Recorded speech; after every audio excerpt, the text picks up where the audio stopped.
Bom dia, boa tarde ou boa noite, dependendo do horário que você estiver nos assistindo. Estamos aqui para começar mais uma aula. Bom, começando que esta equipe é composta pelo grupo da nutrição e pelo curso da farmácia, na disciplina de biologia celular e molecular do professor Vitor Carneiro, sequenciamento de genoma, biologia molecular e medicina. A minha equipe é composta por mim, Kevin Kleber Frota de Souza, Maria Vitória de Souza França, Monique Samara Salles, Tainara Rodrigues Lima e o Eric Albuquerque Rodrigues. Próximo slide, por favor.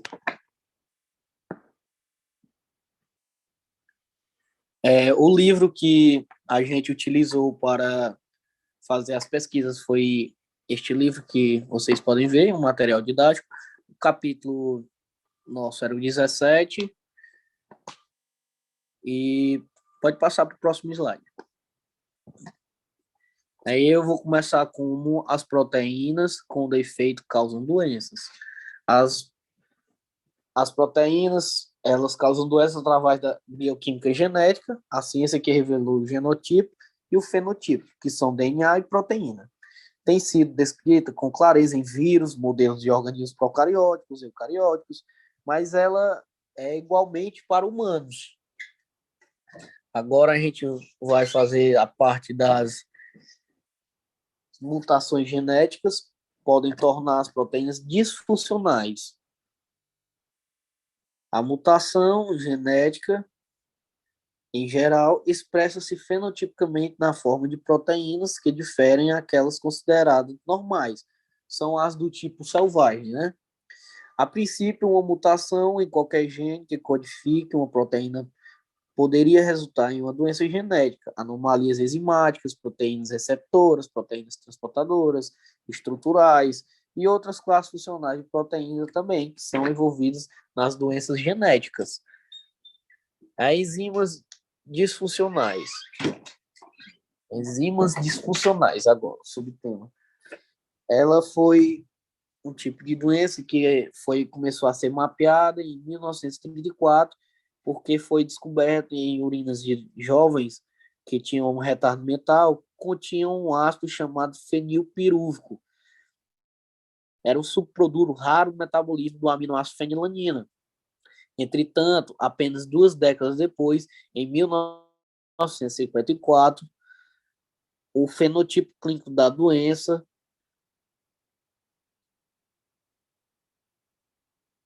foi correlacionado ao fenotipo da molécula, né? Da fenilpirúvico. A doença resultou de uma anormalidade em uma única enzima, a fenilanina hidroxilase. Normalmente essa enzima ela é catalisada através da conversão da fenilanina proveniente da dieta em tirosina, mas ela não se encontrava ativa no fígado dos pacientes que tinham aquele tipo de ácido fenilpirúvico. A ausência dessa conversão levou ao excesso de fenilanina no sangue e explicou o acúmulo do ácido fenilpirúvico. Um gene e uma enzima. A fenilanina é causada por uma anomalia na enzima específica da via metabólica do ácido fenilanina. Com o conhecimento das causas moleculares de tais doenças metabólicas que afetam um único gene e uma única proteína, podem ajudar nas pesquisas para o desenvolvimento de teses de triagem, bem como os tratamentos que existem hoje, né? As proteínas de membranas alternadas. Algumas das doenças genéticas humanas mais comuns mostram seus fenotipos como alterações proteicas, receptores de membrana ou de transporte. Aproximadamente uma pessoa a cada 500 pessoas nasce com hipercolestomia familiar, na qual os níveis de colesterol do sangue são várias vezes maiores que o normal. O excesso de colesterol pode acumular nas paredes uterinas dos vasos sanguíneos, levando às obstruções completas no caso da formação de um coágulo sanguíneo. O entupimento de veia ele pode levar ao rompimento da mesma. As doenças pirônicas são alterações da conformação de proteínas. As encefalopatias espongiformes transmissíveis são doenças degenerativas do cérebro, que ocorrem em muitos mamíferos, inclusive em humanos, né? Nas quais o cérebro gradativamente sofre alterações, causando uma aparência esponjosa ou scrap que faz ovinos e caprinos afetados esfregamente seu corpo, a ponto de perderem a lã e os pelos. Esta doença ela é conhecida há mais de 250 anos em ovinos e caprinos.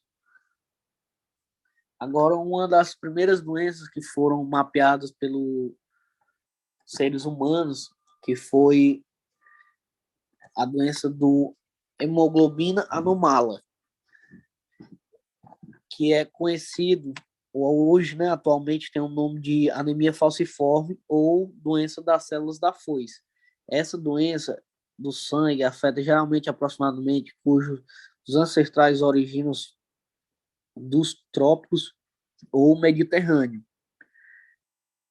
Há aproximadamente 1 em 655 afro-americanos é homozigoto paralelo falciforme apresentada na doença.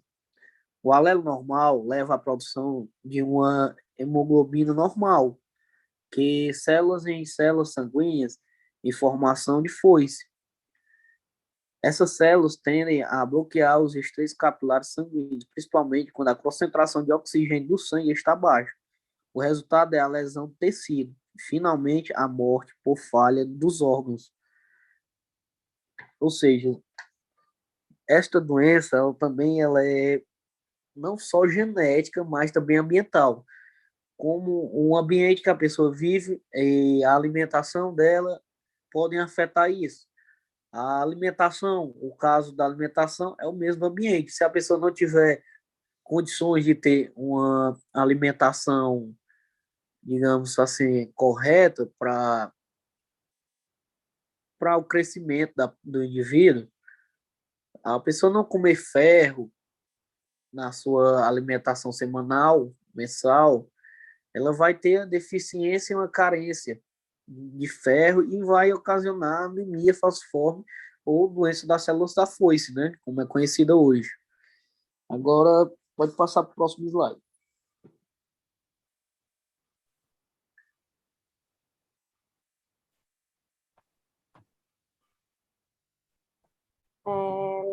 Oi, boa noite. Eu vou falar agora um pouco. Boa noite, boa tarde, bom dia. Eu vou falar agora um pouco sobre os tipos de alterações de DNA que levam à doença. Aqui é um método de pesquisa. Eu vou falar um pouquinho sobre ele. O item A, iniciando com o polipeptídeo. Aí aqui no 1, aí tem as células vermelhas inaturas que contêm grandes quantidades de RNA e IgB-globina, que são aqui, né? Aqui o RNA, o cDNA, que é o 2, o cDNA da IgB-globina, ela é utilizado como sonda em uma biblioteca genômica humana. Aí daqui ele vai para os fragmentos da biblioteca genômica. Este é o incesto da biblioteca que possui um gene da IB-globina. Aí aqui no item B, ele inicia com a delação do cromossomo. Aqui é o cromossomo X anormal. É um menino com distrofia muscular de Duchenne, carece da parte do seu cromossomo X. Aí aqui é o cromossomo X normal. Pode ver que ele tem a diferençazinha aqui nas risquinhas. No anormal só vai ter duas, no normal já vai ter duas. O DNA, ele é ausente e isolado a partir de um cromossomo normal. Aí vai aqui para o 3, né? O DNA ele é usado como sonda em uma biblioteca genômica humana. Aí aqui, nos fragmentos da biblioteca, Ele está aqui no 4, ó. Este inserto da biblioteca possui o gene de distrofia. Pode passar.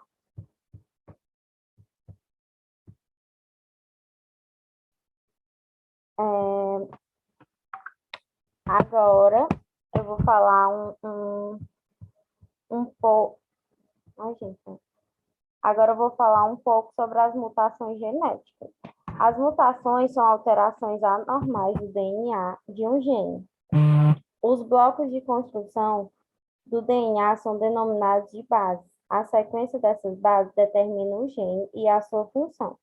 As mutações envolvem a mudança no arranjo das bases que compõem o gene, até mesmo uma única mudança na base de um gene entre milhares de bases que compõem pode ter um grande efeito. Uma mutação genética ela pode afetar a célula de várias maneiras. Algumas interrompem a produção de proteínas, outras podem alterar a proteína em si, fazendo com que não funcione mais como deveria ou não. Ou não funcionar definitivamente, né? Algumas mutações podem levar o gene à condição de sempre ligado, que é produzindo mais proteína do que o habitual. Algumas mutações, elas também têm um efeito perceptível, outras podem levar a uma doença, por exemplo, determinada mutação ou gene para a hemoglobina, que causa a anemia falciforme. As células que se tornam células cancerosas, em grande parte devido às mutações em seu gene, muitas vezes várias delas são necessárias antes que uma célula se torne cancerosa. As mutações ela pode afetar diferentes genes que controlam o crescimento e a divisão celular. Alguns desses genes são chamados de genes supressores de tumor, e as mutações podem também tornar alguns genes normais em genes cancerígenos, que é conhecido como oncogenes. Aqui eu vou falar agora um pouco dos tipos de mutações. Existem dois tipos de mutações, que é a mutação herdada, ela está presente no óvulo ou no espermatozoide, que depois do óvulo fertilizado pelo espermatozoide é formada uma célula chamada zigoto, que em seguida se divide para formar o feto. Já que todas as células do organismo vêm dessa primeira célula, esse tipo de mutação se encontra em cada célula do corpo e pode ser transmitida à geração seguinte. E na mutação adquirida, ela não está presente no zigoto, mas ela é adquirida em algum momento da sua vida. Ela ocorre em uma célula e em seguida é transmitida por qualquer nova célula. E são a sucessão da original. Esse tipo de mutação, ela não está presente no óvulo, que é o espermatozoide, né, que formou o feto, de modo que não pode ser transmitida à próxima geração. Um exemplo dessa mutação adquirida é a doença, a síndrome de... Oh, meu Deus, esqueci agora. Já que eu falo, esqueci agora, vou falar daqui a pouco. Agora eu vou falar um pouco das doenças genéticas, as mais comuns, que são a síndrome de Down, tem um exemplo aqui da foto, que a síndrome de Down ela é uma alteração genética. Ela é causada pela presença de cromossomo extra no par 21. Os portadores da síndrome ela apresentam fraqueza muscular, orelhas mais baixas que o normal e leve retardo mental e baixa estatura. A anemia falciforme, que é algo que a gente está falando muito aqui, ela é uma alteração genética e com caráter hereditário, na qual as hemácias podem ser o formato normal e adquirir a forma da foice. Essa condição dificulta a passagem das hemácias pelo vaso sanguíneo e compromete a oxigenação dos tecidos. Aí também vai ter a diabetes. A diabetes é uma doença que compromete a produção do hormônio de insulina e ela é responsável por controlar o nível de glicose no sangue. No Brasil, aproximadamente 7% da população possui diabetes. Muita gente, acho que todo mundo alguém tem alguém em casa ou conhece alguém que tem diabetes, né? É uma doença bem comum. E o câncer? Alguns tipos de câncer eles são causados por fatores genéticos. O termo representa um conjunto de doenças que se caracteriza pelo crescimento celular desordando e que pode se espalhar pelo corpo. O câncer de mama é algo genético, né? Que várias atrizes que a gente vê, até a Angelina Jolie, que é famosíssima, como ela já tinha casos na família, a mãe dela, a tia dela, teve esse câncer, ela preferiu tirar logo os seios, né, para não ter perigo de ter o câncer de mama. O daltonismo, ele é uma herança ligada ao sexo, especificamente ao cromossomo X, como eu falei lá em cima, né? Ele caracteriza-se pela incapacidade de distinguir cores como vermelho e verde. Aí aqui eu vou falar também um pouco sobre as doenças genéticas raras. Aqui só são algumas, porque existem várias outras. A distrofia muscular de Duchenne, a distrofia muscular de Duchenne, ela possui caráter recessivo e ligado ao cromossomo X. Ela caracteriza-se pela ausência das proteínas distrofina, o que leva ao enfraquecimento dos músculos. Também tem a fibrose cística, que é uma herança autossômica recessiva que se caracteriza pela produção de secreções que acumulam nos pulmões e pâncreas.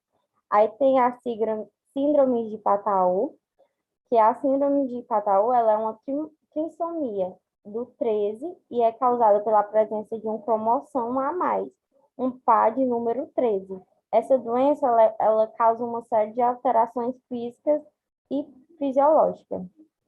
E aqui a síndrome de Turner, que tem um exemplozinho aqui, ó.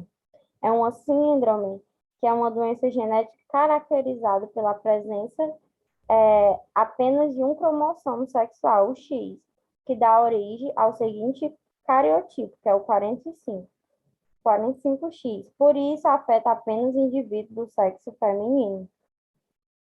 Tem outra coisa que eu vou falar também para vocês. As doenças genéticas, elas são aquelas que envolvem alteração no material genético, ou seja, no DNA. Algumas delas possuem caráter hereditário, como eu falei, né, do caso da Angelina Jolie, sendo repassado de pais para filhos. Entretanto, nem toda doença genética ela é hereditária. Um exemplo é o câncer. Ele é causado por alterações no material genético, mas ele não é transmitido aos descendentes. Pode passar.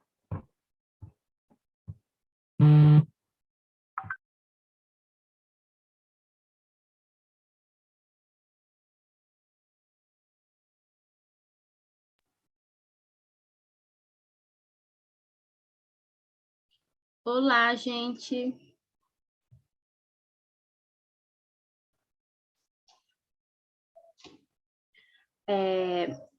Para quem não me conhece, me chamo Maria Vitória e vou falar um pouquinho sobre a triagem genética, né? E de que modo a triagem genética ela detecta doenças.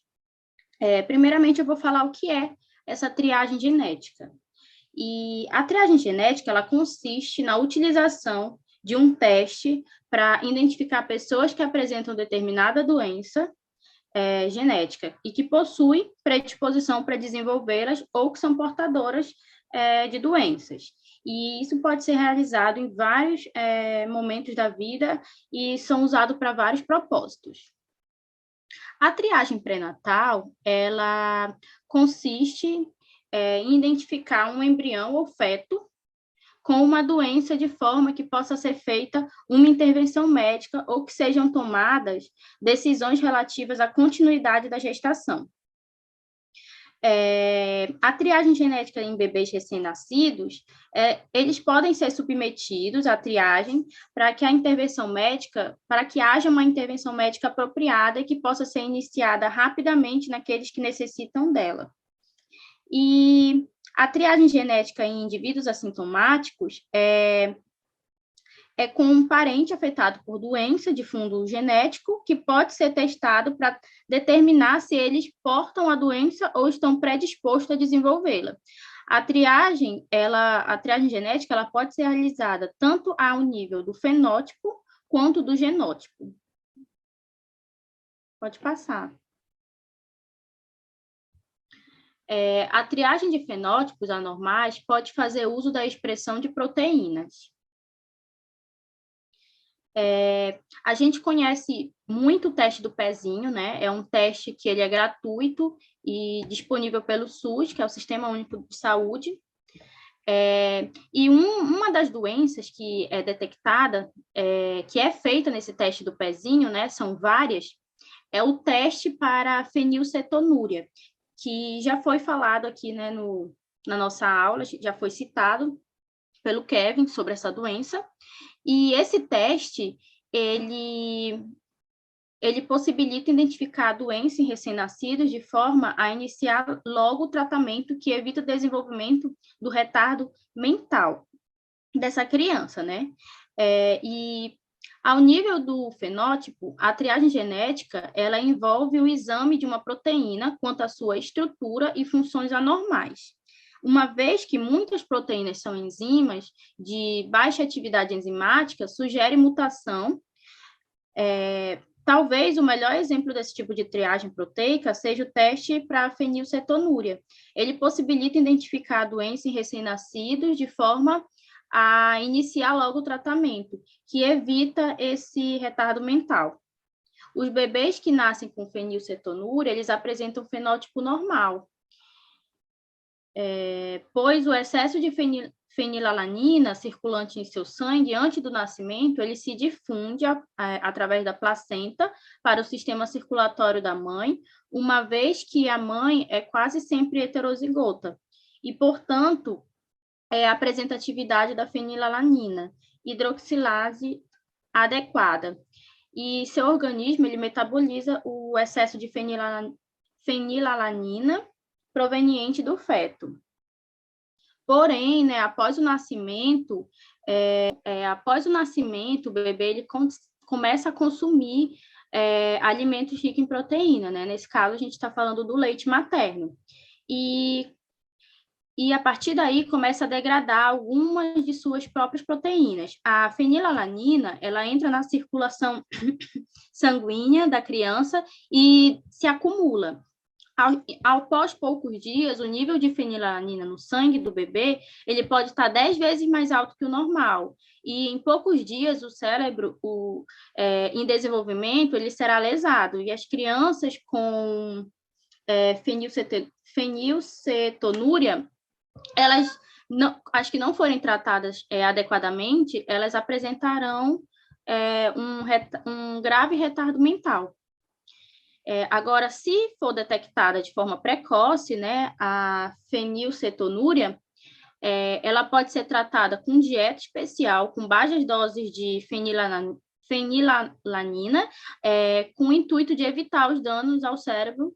E, caso não acontecer isso, caso contrário, vai ter esse dano, né? Então, assim, portanto, a detecção precoce, ela é essencial. Pode passar. O DNA é a maneira mais precisa para detectar genes anormais, né? O nível de fenilalanina no sangue, ele é uma medida indireta da atividade da enzima fenilalanina hidroxilase no fígado. Mas como realizar a triagem de doenças genéticas que não provocam reflexos no sangue? E se for difícil coletar o sangue, como é o caso em fetos, como é que a gente faz, né? Como são identificadas as anomalias genéticas em heterozigotos que expressam alguma quantidade de proteína normal? O teste do DNA, ele oferece a maneira mais direta e precisa de detecção de um alelo anormal. Com a descrição molecular de tantas mutações genéticas responsáveis por doenças humanas, tornou-se possível examinar diretamente qualquer célula do corpo a qualquer momento durante o período de vida para identificar essas mutações. Esses métodos, eles funcionam melhor em doenças causadas por apenas uma ou por um pequeno número de mutações. Porém, com o poder de amplificação da PCR, apenas uma ou pouquíssimas células fazem-se necessárias para o teste. E a triagem para mutações genéticas, elas também podem ser realizadas em recém-nascidos.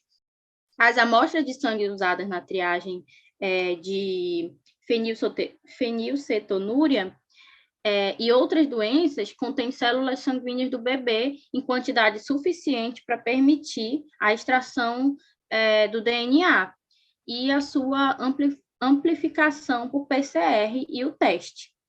Alguns estudos pilotos de métodos de triagem para anemia falciforme e fibrose cística, eles encontram-se em andamento e, com certeza, eles continuarão depois para outras doenças.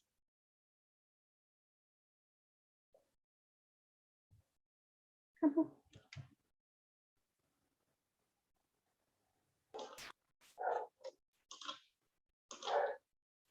Bom dia, boa tarde, boa noite. Me chamo Tainara, vou abordar um pouco sobre o tema do câncer, né? O câncer, ele tem um termo abrangente, que mais de 100 diferentes tipos de doenças malignas, né?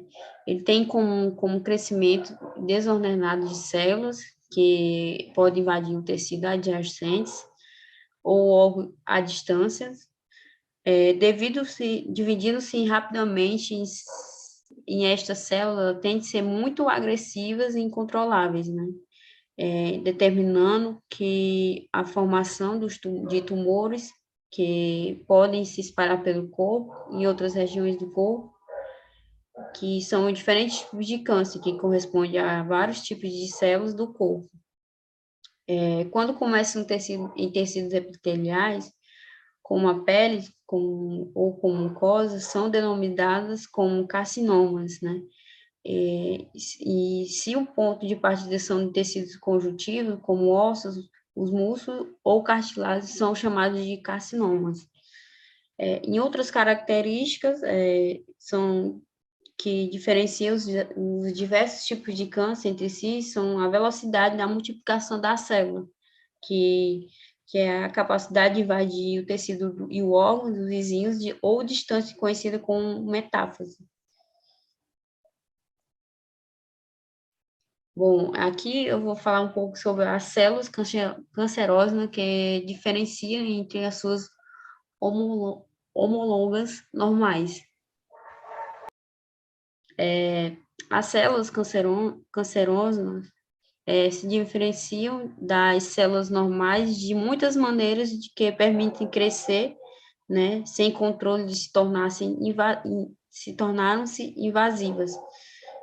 Uma diferença importante é que elas são menos especializadas do que as normais, ou seja, enquanto as células normais amadurecem os tipos distintos de funções específicas, as células cancerosas não, né? É uma das razões pelas quais continua a se dividir sem parar. E os cânceres causados por vírus, né? O papilomavírus humano, né, que é o HPV, é o principal vírus causador do câncer, que ele está associado ao desenvolvimento de tumores, como o colo do útero, né, do ânus e da boca. Os vírus o vírus B e C da hepatite pode provocar o câncer de fígado, do HIV, que cria condições para o desenvolvimento do sarcoma de Kaposi e de HPVL1, ou leucemia.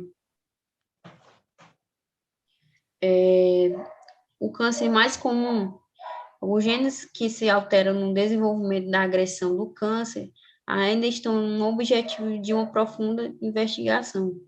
Em muitos casos, né, tem uma identificação desses genes, que levou a uma divisão mais detalhada, né, de genes que tem uma visão do mecanismo fisiológico, né? O câncer mais comum dos sintomas é o câncer de mama, que é o surgimento do nódulo, né, que minha colega já falou, E outro também mais comum é o câncer no pulmão. Um dos tipos de genes que se alteram em muitos cânceres, os genes que se alteram no desenvolvimento, na progressão do câncer, ainda estão sendo um objetivo de uma profunda investigação, né? E, em muitos casos, de uma identificação desses genes, ele levou a uma visão mais detalhada do mecanismo fisiológico normais que se encontram na profilização do celular. Os produtos desses genes estão envolvidos em atividades como regulação do ciclo celular básico, né?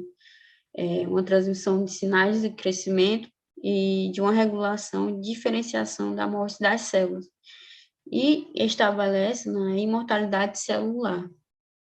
Passar.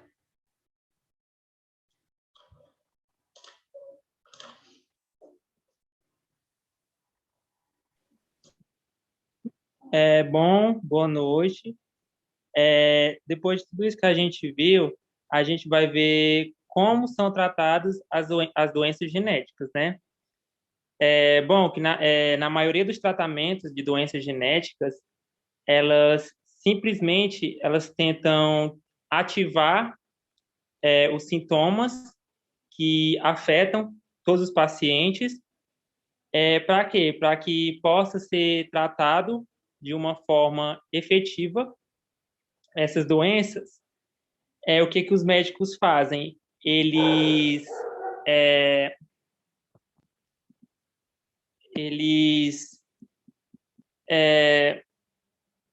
são capazes, né, de diagnosticar as doenças com exatidão. Eles conseguem entender de que modo essa doença, como ela funciona no nível molecular, e ele tenta intervir cedo, antes que essa doença ela leve a óbito o indivíduo.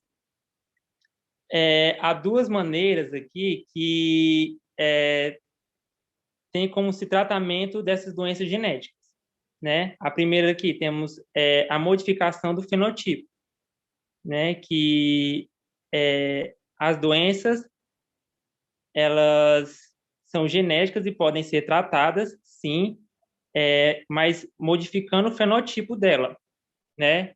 Onde tem alteração do fenotipo da doença genética e fazendo com que tudo isso não prejudique mais o indivíduo.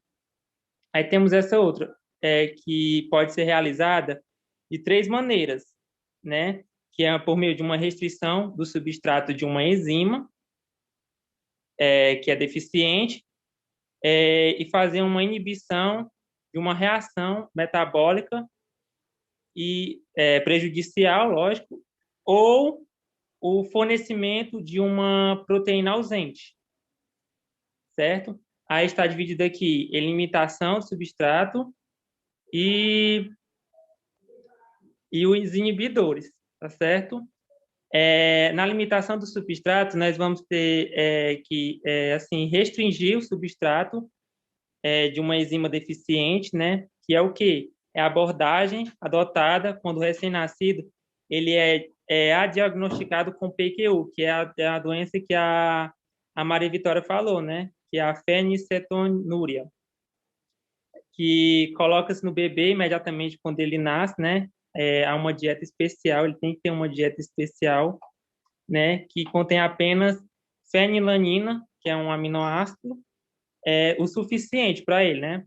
Aí uma dica aqui, que é bem citado, que é o lofenalac, que é um produto, né, à base de leite, que tem uma baixa concentração de fenilanina, que é um alimento que ele tem uma fórmula exata para os bebês, certo? Recém-nascidos, que mais tarde, assim, quando os bebês eles crescem, eles já podem comer, né, frutas, vegetais, cereais, massas, isso tudo com a baixa concentração de fenilanina, né, que pode já ser adicionado na dieta do bebê.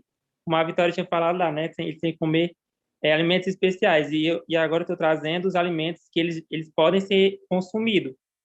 Os que não podem ser consumidos é a carne, o peixe e os ovos, que eles são derivados do leite e do pão. e eles contêm uma alta quantidade de fenilanina. E isso deve ser evitado, certo? Especialmente assim durante a infância da criança, que é assim entre os 5 anos de idade, né? Quando a criança está se desenvolvendo o seu cérebro.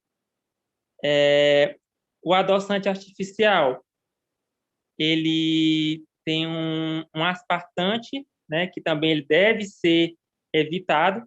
Por quê? Porque isso compõe de 2 aminoácidos, nas quais é a fenilanina. As pessoas com PQU, elas são geralmente aconselhadas a permanecer em uma dieta baixa, como eu tinha falado antes, né? Isso aí com relação ao bebê, mas isso aí também pode ser relacionado também às pessoas, que isso tudo contém uma baixa quantidade de fenilanina durante toda a vida da pessoa. Embora a manutenção dessas restrições dos alimentos sejam difíceis, ela apresenta uma eficácia, tanto no número de estudos que eles seguem desde que haja uma triagem do recém-nascido na sua iniciação, né?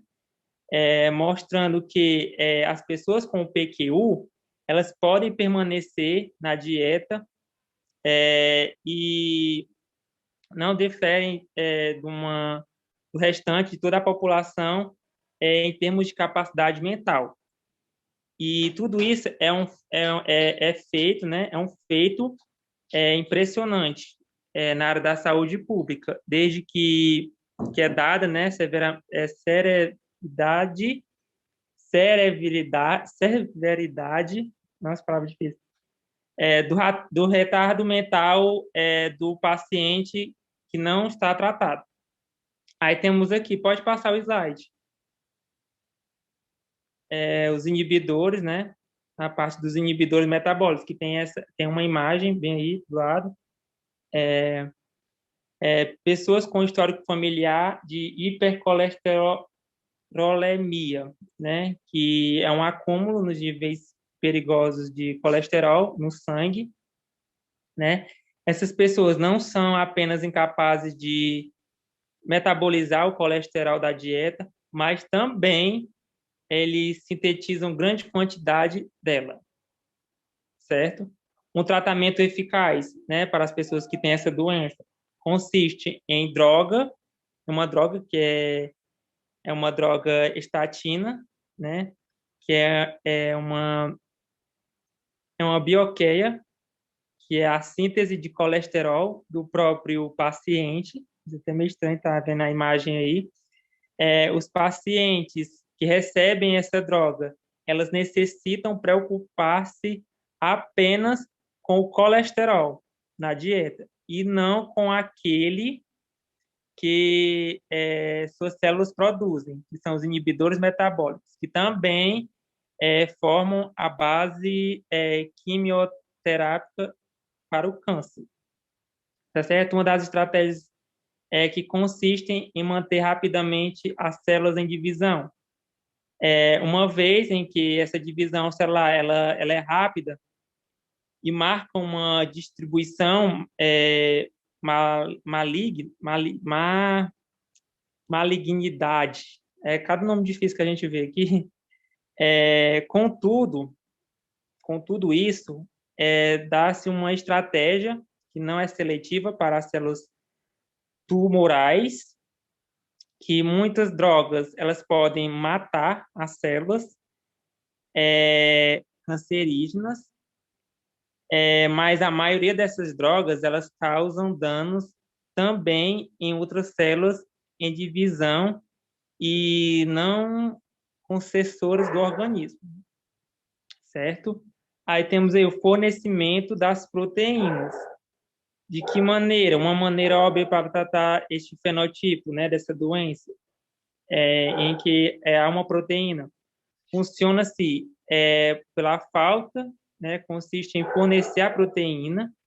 Essa abordagem é uma base de tratamento de hemofila, que a proteína ela está ausente, a coagulação do sangue, e é fornecida na forma pura, certo?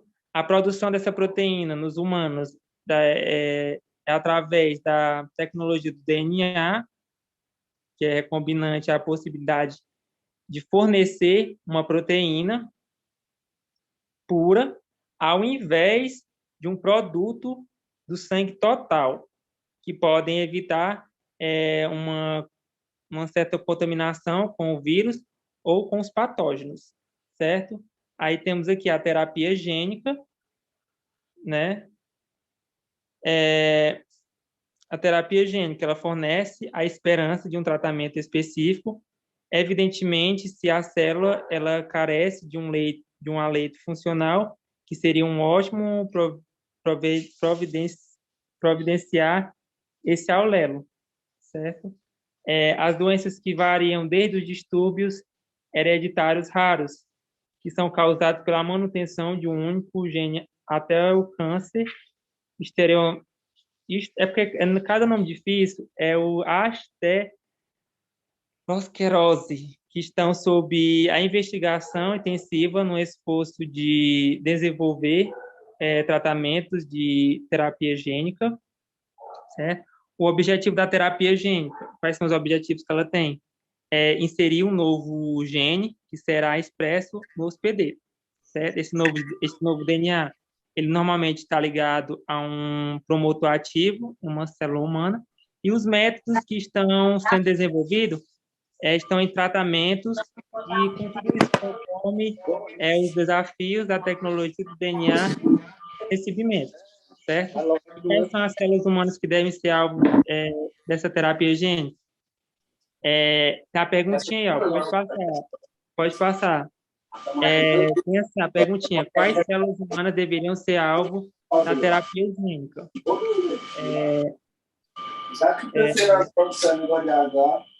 Na maioria da abordagem, para substituir o aulelo, que está aí, esse aulelozinho, ele não é funcional, tá certo?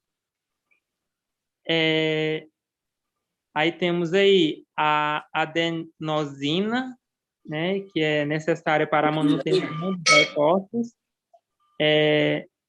E temos, né, algumas células da pele das pessoas com hemofila que foram removidas e transfectadas com um plasmiotídeo, que contém um aulelo normal do gene que codifica a proteína e a coagulação sanguínea ausentes nelas, certo?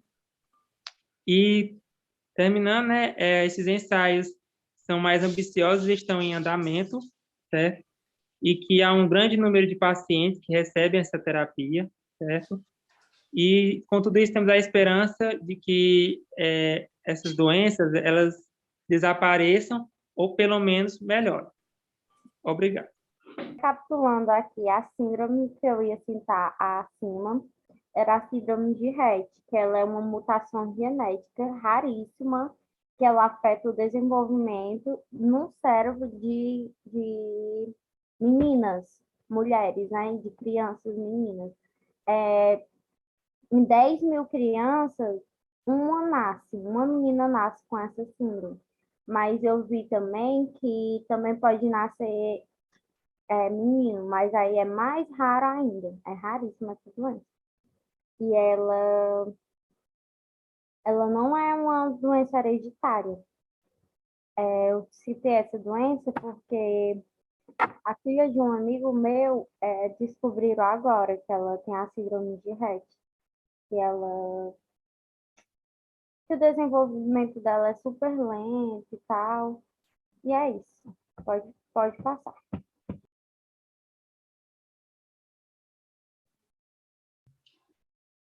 Gente, agora eu vou dar uma sugestão para vocês de filmes com essa temática. São filmes de ficção científica, mas que tem um pouco de ação também.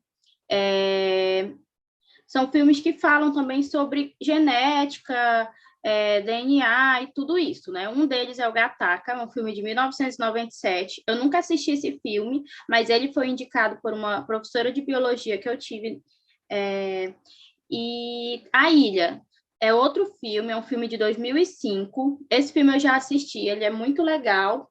É um filme que é de ficção científica, tem um pouquinho de de ação e tem também um pouco de romance. Eu vou dar um breve spoiler sobre a ilha, porque foi um dos filmes que eu assisti, né? É um filme, assim, que se passa mais ou menos no futuro, mas não no futuro, assim, né? Onde tem uma ilha com vários clones, e esses clones, eles não sabem que eles são clones, eles são clones de pessoas muito ricas, e eles estão lá para, por exemplo, se a pessoa precisa de um coração, ele tira o coração do clone, né? E como o DNA é igual, né? São clones, a chance de ter rejeição de qualquer órgão é zero. Então, assim, esses clones estão lá, eles não sabem que eles estão lá para morrer. Eles têm personalidade diferente da personalidade da pessoa que gerou o clone, né? Do verdadeiro. E quando dois deles, que são os personagens principais, descobrem a realidade, eles fogem, né? Tentam fugir. Só que é muito caro, então, assim, o filme é isso, é eles tentando fugir de lá e sendo perseguidos. É um filme muito legal, eu acho que seria bem interessante se existisse isso, né? De poder ter um clone, a gente sabe que... Só que, assim, com certeza não seria para todo mundo, né? Seria que nem no filme, para quem tem muito dinheiro. Mas eu acho que até na ética não seria certo, porque eles sentem dor, eles sentem fome. Então, assim, acho que não seria nem ético, né? Até porque lá no filme tem uma mulher que ela não quer engravidar, ela coloca o clone dela para ter o filho, né? Aí depois que a criança nasce, eles matam ela, eles descartam. Só que eles acabam sendo seres humanos também. Então, isso seria antiético, né? Mas é um filme super legal que quem se interessar para assistir, eu super recomendo. Obrigada, gente. Obrigada pela atenção. A equipe agradece. Vocês não querem aparecer, não, para a gente se despedir? Monique, o Eric, Kevin. Cadê? Só falta o Kevin. Pois é, muito obrigada a todo mundo que acompanhou Minha aqui um câmera não pouquinho tá do nosso funcionando. trabalho. Então é isso, gente. Tchau. Quer falar alguma coisa, vocês? Obrigado, gente. Achei muito legal. Queria agradecer ao professor por esse tema, né? Achei incrível. E com esses colegas maravilhosos, né? Que fizeram desse trabalho um trabalho bem legal, bem interessante. Eu gostei muito da minha parte, que fala sobre a questão, né, dos tratamentos genéticos, né? Isso é muito importante. E eu só queria agradecer, professor, por você ter proporcionado essa experiência. Achei bem legal essa experiência, né? E é isso. Um grande abraço. Professor, foi muito boa a sua disciplina. A gente aprendeu muitas coisas. Esse negócio genético, acho que todo mundo deu uma pesquisada e aprendeu alguma coisa que não sabia. E foi ótima a disciplina. Tchau. E agora é férias, né? Queremos um 10.